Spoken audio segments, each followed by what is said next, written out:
الصلاۃ والسلام علیک یا رسول اللہ وعلی آلک و اصحابک یا حبیب اللہ۔ آج حضرت سیدنا صدیق اکبر رضی اللہ تعالیٰ عنہ کا یوم عرس ہے۔ اسی موقع پر کچھ باتیں کہ حضرت سیدنا صدیق اکبر رضی اللہ تعالیٰ عنہ کا نام کیا تھا، اصل نام۔ آپ کا اصل نام عبداللہ تھا۔ آپ رضی اللہ تعالیٰ عنہ حضرت ابو قحافہ رضی اللہ تعالیٰ عنہ کے بیٹے تھے۔ اسی مناسبت سے آپ رضی اللہ تعالیٰ عنہ کا جو قد مبارک تھا وہ خمیدہ تھا، اور جو آپ کا رنگ تھا وہ گورا تھا۔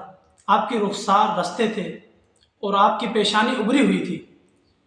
آپ رضی اللہ تعالیٰ عنہ کے پوتے جو بھی آپ کے اہل خانہ تھے، اکثر مردوں میں سب صحابی تھے، اور یہ صحابیت کا جو شرف حاصل ہوا یہ ایسا کسی صحابی کو حاصل نہیں ہوا کہ اس کے پوتے جو بھی عزیز و اقربا ہیں وہ سب صحابی ہوں۔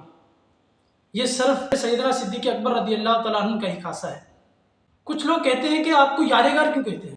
حضرت سیدنا صدیق اکبر کو یار غار اس لیے کہا جاتا ہے کہ جب مکہ مکرمہ سے حضور سید عالم صلی اللہ علیہ وآلہ وسلم کے ساتھ آپ رضی اللہ تعالیٰ عنہ ہجرت کر کے مدینہ منورہ تشریف لا رہے تھے، تو رستے میں جو غار جسے غار ثور کے نام دیتے ہیں، تو اس میں 3 دن اور 3 رات قیام کیا۔ وہاں پر 3 دن اور 3 رات رہے، اسی وجہ سے غار یار کہا جاتا ہے۔ صرف آپ یار غار ہی نہیں ہیں بلکہ آپ یار مزار بھی ہیں۔ تو حضرت سیدنا صدیق اکبر رضی اللہ تعالیٰ عنہ کے صدقے سے اللہ تبارک و تعالیٰ سے دعا ہے کہ اللہ تبارک و تعالیٰ ہمیں ان کا فیضان نصیب فرمائے۔